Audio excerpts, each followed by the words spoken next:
BPFआ सोरबायानो जा बियो देरहाहैनो हानायनि खालि इलेक्शना माब्ला जायो बेखौल' नेगासिनो दं। पृथ्वीराज नारायण देबमेसे क'क्राझार लोकसभा समस्टिनिफ्राय बयनिसिमबो गाहाम हामलायनाय बावहरबाय।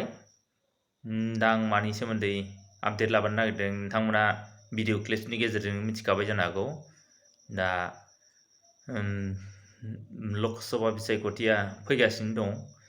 बे समावनो BPFनि जायफोर बिजाथिनि क'क्राझार लकसभा समस्टियाव फारिलाइयाव ओंखारदों बिथांमोना गाव गावनि फंनैसो बिबुंथिनि गेजेरजों मा फोरमायदों गसंनो थाखाय दाबि खालामदों।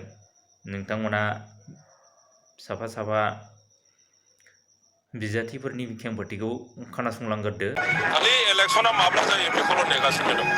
BPF नेताफ्रा आंनि नामखौनो फाइनाल खालामनायनि लामायाव दङ होननानै बुंदों आरो आङो केन्डिडेट जानानै BPF दलखौ देरहाहोनो थाखाय रायजो राजाफोरनि समर्थन मोननो थाखाय आङो जबरदस्त खामानि मावगासिनो दङ आरो मावगोन आरो देरहाखांनायनि उनावहायबो जोंनि रायजो राजाफोरनि जातीय समस्याफोरखौ समाधान खालामनायनि खामानियाव आं नांथाबगोन आरो BTCआव शान्ति प्रतिष्ठा खालामनाय खौसे लाबोनाय आरो उन्नयननि खामानि मावनायाव आङो गोसो मोदोम होनानै खामानि मावगोन। दा काम्पा बरगयारी बिथांनि खेंफोरथिखौ खोनानो मोनबाय।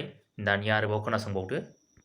BPFआ जोंना जाय केन्डिडेट जागोन जायखिजाया माने काम्पानो जा सोरबायानो जा बियो देरहाहैनो हानायनि क्षमताखौ मोनगोन आरो आंनि समर्थक आंखौ मोजां मोनग्राफोरनि खाथियाव आं निमाहा बियो जे एबार आंखौ निमाहा होदो जुदिअ लुबैदोंब्लाबो आं गेलेनो हानाय नङा।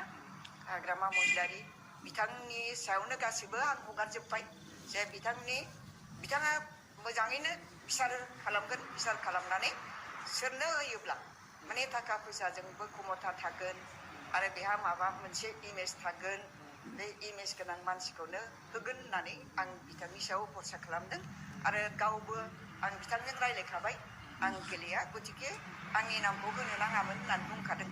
थेवब्लाबो बिथाङा बिदि होनदोंब्लाबो आंनि नामखौ 1 नम्बराव होदों। बेखायनो धन्यबाद रायजो राजाया एसे भरसा खालामदों आंनि सायाव भरसा खालामदों। जाथिया किसुमाना भरसा खालामदों सासे दखना गानग्रा माने BPFनि लिडार हिसाबै नाम ओंखारनायखाय खुसि जादों जाथिनि परिचयखौ होनो हागोन होननानै। बे हिसाबैनो आं बिथांमोनखौ बुजायहरबाय माने नाङा बे परिचयखौ होनायनि खाबुखौ मोनगोनब्लाबो खिन्थु बिरोधी दला ओरैबायदि क्रुसियेल इलेक्सन गेलेदों बेखौ नायहरनानै बे दावहानि फोथाराव माबायदि जाहैनो हागौ बेखौ सिन्था खालामखानानैनो आङो माने फावसायबाय आरोखि। दा बिथां प्रमिला रानी ब्रह्म बिथांनि खेंफोरथिखौ खोनासंनो मोनबाय। दानिया आरोबाव खोनासंबावदो। पृथ्वीराज नारायण देबमेसे क'क्राझार लोकसभा समष्टिनिफ्राय प्रतिद्वন্দ্বিতা কৰিব সেয়া খাটাং আৰু পৃথ্বীৰাজ নাৰায়ণ দেবমেছে ৰিকগনাইজড ৰেজিষ্টাৰ্ড পলিটিকেল পাৰ্টিৰ পৰা স্বীকৃতিপ্ৰাপ্ত থকা ৰাজনৈতিক দলৰ পৰা কোকৰাঝাৰ লোকসভা সমষ্টিত প্ৰতিদ্বন্দ্বিতা কৰিবলৈ গৈ আছে। আগন্তুক 2024 লোকসভা নিৰ্বাচনত সেয়া জলপটপটভাৱে খাটাং, তাত কোনো সন্দেহ নাই।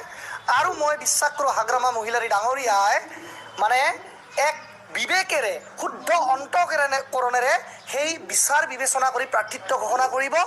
আৰু যদি মই ভাবোঁ BPFৰ মাজত যদি কিবা কৌতূহল থাকে যে কোনজন ব্যক্তি হ'ব প্ৰাৰ্থী কোনজন কি হ'ব, তেওঁলোকক মই এটাই কথা ক'ব বিচাৰিছোঁ, চব বস্তু আপোনালোকে পাৰ্টিৰ ছিনিয়ৰ লিডাৰ্ছ হাগ্ৰামা মহিলাৰী ডাঙৰীয়া যি নেকি এজন ইমান সংগ্ৰামী এজন নেতা, 17 বছৰ সংগ্ৰাম কৰি তেখেতে BTC মানে যুগ সংগ্ৰাম কৰি তেখেতে BTCখন 17 বছৰৰ কাৰণে চলালে।